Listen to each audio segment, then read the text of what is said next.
Kalau PDIP konsisten, jelas statementnya adalah menolak dan tetap bersikukuh bahwa pilkada langsung itu yang menjadi hak rakyat untuk menyampaikan aspirasi dan suara mereka memilih siapa kepala daerah mereka, Bang Deddy.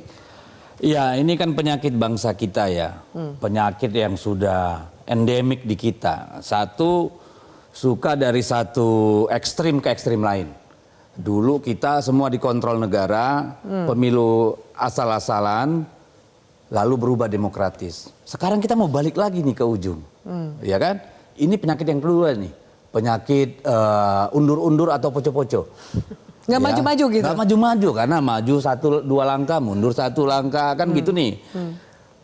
Kalau yang saya dengar, apa yang disampaikan oleh Pak Prabowo, presiden kita, ini kan gugatannya terutama pada sisi mahalnya ongkos pemilu. Ya. Pemilu itu kan batu bata peradaban sipil kita, kalau menurut saya. Jadi pasti ada ongkosnya. Dan itu menurut saya wajar dikeluarkan oleh negara. Untuk apa? Melakukan rekrutmen kepemimpinan di seluruh wilayah Indonesia itu pasti ada biayanya. Ya. Dan itu normal di negara beradab demokrasi manapun, itu sesuatu hal yang biasa. Itu yang pertama. Yang kedua, mahal katanya pilkada. Oke, sekarang kita cek apa sih yang bikin mahal pilkada. Satu, mahar partai politik. Ya, itu yang paling mahal jangan-jangan. Yang paling mahal bisa jadi itu. Iya. Karena apa? Kursi satu daerah yang nggak penting minimal tuh 250 juta. Bisa 500 juta, bisa 1 miliar, bisa 2 miliar. Provinsi kecil di timur sana ada yang berharga 25 miliar, Mbak. Hanya mahar, uang perahu. Belum tentu menang tuh ya. Masih cuma KTBLC doang. Gitu ya, itu mahal banget tuh. Ya. Apalagi untuk daerah-daerah yang PAD-nya kecil, ya kan? Itu kan sangat mahal. Itu yang pertama. Yang kedua apa? Uang saksi.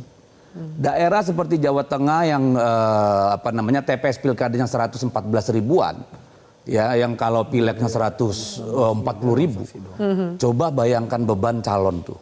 Ya, 114 ribu dikali 500 ribu per saksi. Itu sudah 50 miliar lebih, Mbak. Ya toh, itu bikin mahal. Yang ketiga apa? Banyak calon ini tidak pernah punya rekam jejak di publik, di tempat di mana dia mau berkontestasi. Ya toh? Akhirnya jalan pintas apa yang dia lakukan? Money politik. Hanya salah satu itu. Ya. Apalagi bansos. Apalagi rekrut tokoh-tokoh, ormas-ormas, bikin relawan ini itu. Sekarang kalau di media sosial, influencer, buzzer, itu nggak kira-kira itu duitnya tuh. Karena dia nggak dikenal publik. Sehingga untuk jalan pintas, dia harus menaikkannya dari awal atau main besar-besaran di ujung. Yang bikin mahal dia sendiri. Tapi kalau anggarannya harus di efisiensi, gimana Bang Deddy? Loh, kalau soal anggaran kalau yang disamakan itu lebih kalau ke soal anggaran ya? yang dikeluarkan negara, itu wajar, Mbak. Wajar untuk harga demokrasi, partisipasi iya kita. dong. Supaya apa?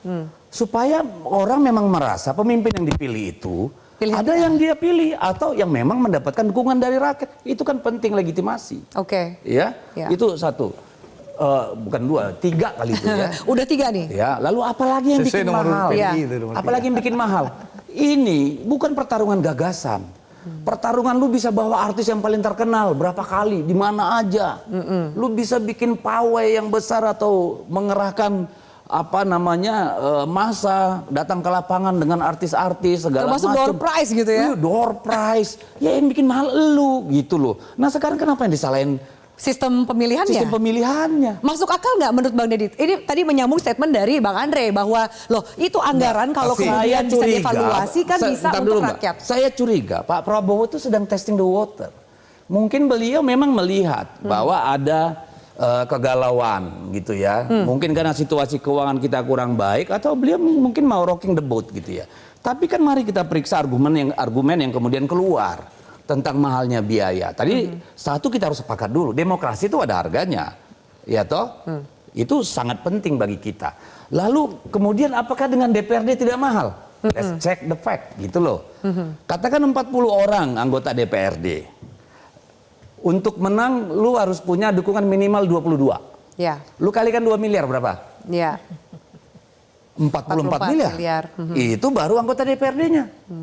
Belum pengurus provinsinya. Belum DPP partainya. Jadi nggak otomatis jadi lebih murah dong Bang Deddy? Nggak juga gitu, nggak ada jaminan. Tidak ada Tetapi jaminan. bahayanya, nih. Baik. Saya tadi dari jalan kemari mencatat 6 bahaya dengan pemilih memindahkan kedaulatan rakyat itu ke tangan segelintir elit di legislatif.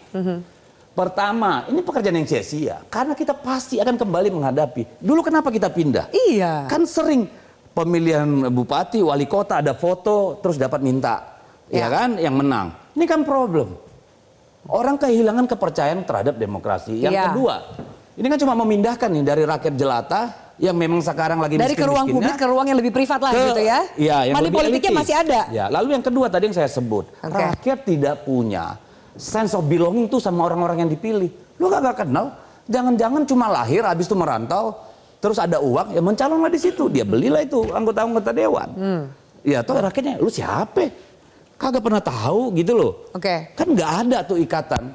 Ya bondingnya nggak ada tuh, nggak ketemu gitu loh. Jadi bukan karena rekam jejak. Yang ketiga apa? Dia tidak merasa tanggung jawab, yang milih gua kan 40 orang itu.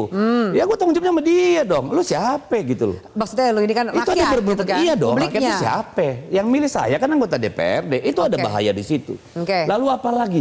Bisa membawa konflik di elit. Kita berkali-kali ngalamin pemilihan antar DPRD. Itu berujung rusuh bahkan sampai ke bawah. Gedung DPRD dirusak oleh massa, itu terjadi loh pada waktu-waktu yang lalu. Lalu apa? Partai politik juga bisa hancur, Mbak. Kenapa? Karena di sini saya melihat kalau dipilih oleh DPRD tidak ada yang namanya pilkada, maka mesin partai mati. Bukannya partai justru diuntungkan? Oh enggak dong. Partai itu untung kalau ada kontestasi sehingga mesinnya hidup. Kalau nggak berkarat tuh badannya semua. Lama-lama orang nggak perlu partai. Tunggu aja di ujung. Ini ada satu lagi, itu baru 5. Saya harus lalu yang keenam paling berbahaya nih. Yaitu? Ini kalau kita ngalamin di pilpres dan di pilkada, mulai dari PJ, aparat penegak hukum, ya, dinas, lalu lurah. RT, kepala desa bisa dimobilisasi oleh kekuasaan. Apalagi kalau dipilih DPRD. 20 sprindik selesai itu barang. Bahaya itu barang itu. Baik, ketika kemudian tadi sempat disampaikan, dikemukakan betapa bahayanya jika kembali pemilihan kepala daerah ke DPRD, ya kan? 10 menit udah ambil jatahnya Dua Narsum nih. Kemudian tapi Bang Andre bersikukuh bahwa ada loh evaluasinya untuk kepentingan rakyat. Saya akan tanya Mbak Wiwi dan Mbak Bivitri tanggapannya. Apa kemudian harga yang wajar? Apakah alasan efisiensi menjadi alasan yang lemah atau justru kuat? Kita lanjutkan sesaat lagi. Tetap bersama kami. Jelajahi cara baru mendapatkan informasi. Download Metro TV Extend sekarang.